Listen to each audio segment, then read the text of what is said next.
ลงซาซาตรงใกล้ๆนี่หลายสอพรพิบูลจากกระเบื้องข้างในถาดเครื่องสาธาเดือดอมตะพนักงานจงโชคดี3 2 1กันสอบอลนิมนต์ครับ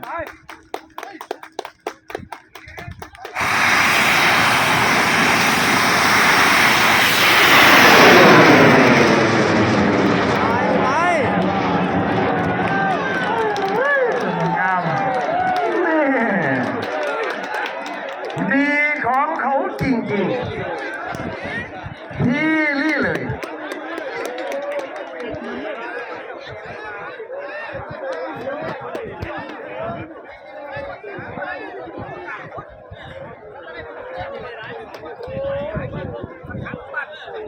การเดินทางดี